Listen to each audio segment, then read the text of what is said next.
Pemirsa, Presiden Prabowo Subianto mengaku mengetahui dalang di balik aksi demo atau masa aksi yang ditunggangi dan dibayar.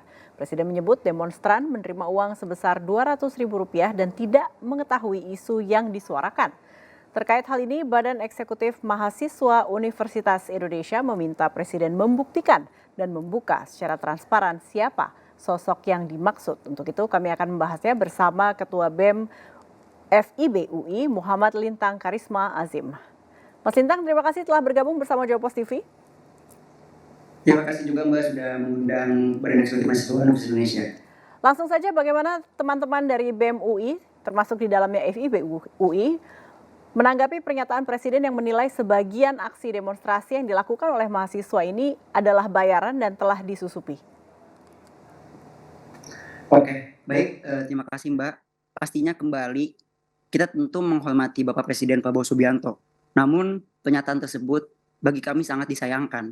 Saat mahasiswa datang membawa kajian dan data mengenai kebijakan yang berdampak kepada rakyat, respons yang kita harapkan dari seorang kepala negara adalah adu gagasan, bukan pelebelan. Tuduhan tanpa bukti hanya akan menggeser diskusi dan substansi masalah. Jika memang ada data soal penyusup, alangkah baiknya dibuka saja secara objektif agar tidak sekedar menjadi asumsi belaka. Seperti itu.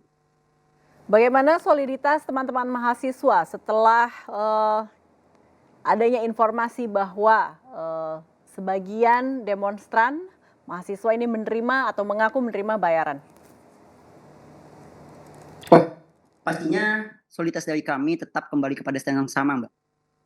Karena nyatanya gerakan kami adalah gerakan moral, bukan sebuah gerakan yang ditunggangi oleh kepentingan politik belaka.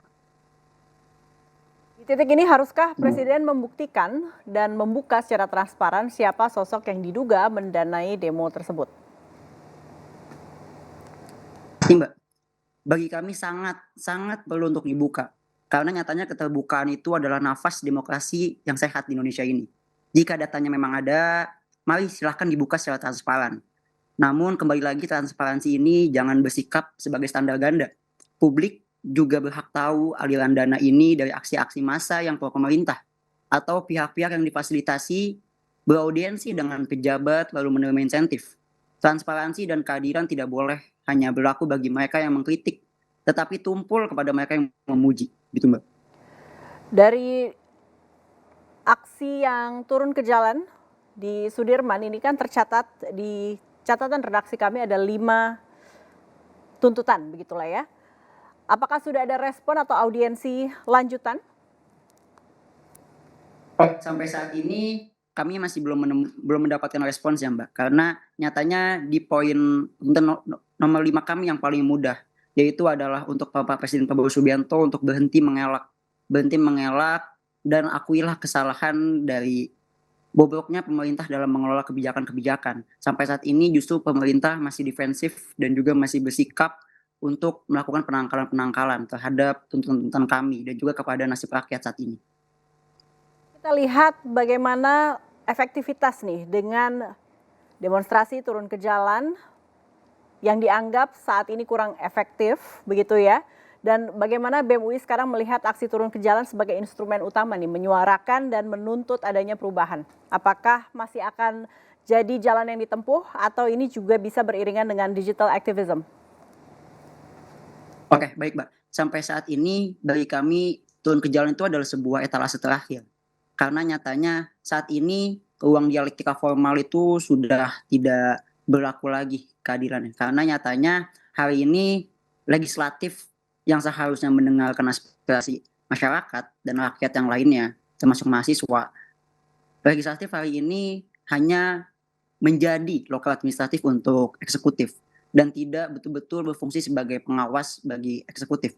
Dan untuk audiensi dengan eksekutif pun hari ini eksekutif hanya melahirkan KKN, yaitu korupsi, kolusi, dan nepotisme. Maka dari itu kami Badan Eksekutif Mahasiswa Universitas Indonesia menyatakan masih tidak percaya kepada trias politika di Indonesia ini. Apakah BEM UI sendiri juga sudah memiliki SOP internal nih untuk memastikan bahwa yang bergabung di lapangan adalah murni aliansi mahasiswa, masyarakat sipil, dan bukan penyusup yang dibayar untuk memicu kerusuhan atau memecah soliditas? Oke, baik mengenai hal itu pastinya kami memiliki SOP internal, Mbak. Dan nyatanya justru malah harusnya kita bertanya kembali, mengapa munculnya narasi mengenai demo bayaran itu baru muncul saat ini. Memang menimbulkan tanda tanya besar untuk publik saat ini.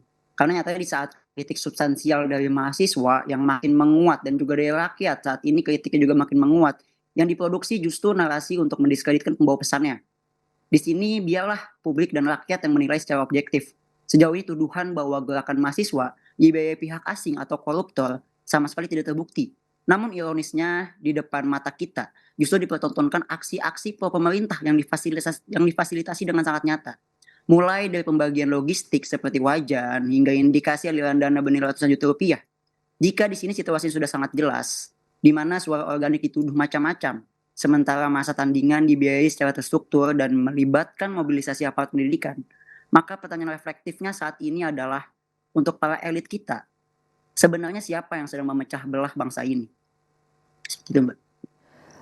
Mari kita bicara soal transparansi. Ini ketika demonstrasi skala besar tentu membutuhkan logistik yang tidak sedikit ya, konsumsi, atribut dan seterusnya. Bagaimana mekanisme BEM UI menggalang dan juga mempertanggungjawabkan dana aksi tersebut?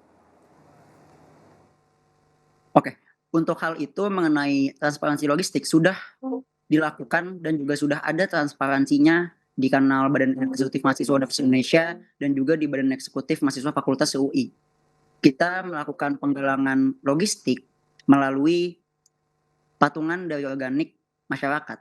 Dan kita sudah memposting tersebut H-2 sebelum turunnya aksi ke jalan, dan juga saat ini tepatnya sudah seminggu yang lalu kita sudah memberikan transparansi pendanaannya dengan sangat jelas di kanal BEM UI maupun BEM Fakultas UI lainnya. Seperti itu, Mbak. Apakah saat ini teman-teman dari BEM UI sudah ada komunikasi dengan teman-teman dari Universitas Bung Karno?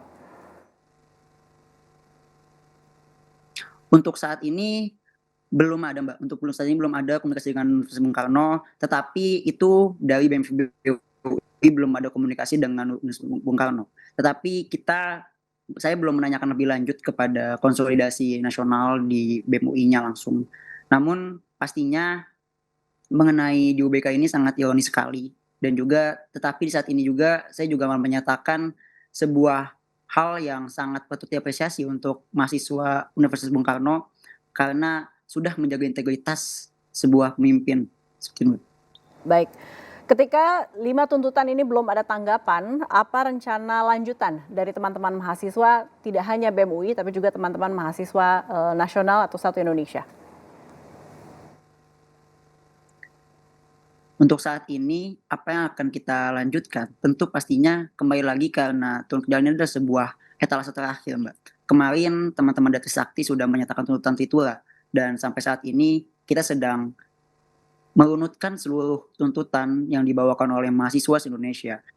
Karena kita tahu pergerakan ini tidak hanya timbul di Jakarta, tapi juga timbul di Sumatera, di Kalimantan, yang melibatkan aparat kepolisian bahkan. Dan juga bahkan sampai turun ke Indonesia Timur dan juga ke pulau-pulau lainnya. Dan saat ini kita sedang menurunkan seluruh tuntutan tersebut, dan pastinya kita nantinya akan lebih turun ke jalan untuk betul-betul mewakili keresahan rakyat saat ini. Baik, terima kasih insight-nya. Demikian percakapan kami dengan Ketua BEM FIB UI Muhammad Lintang Karisma Azim. Terima kasih dan sampai jumpa.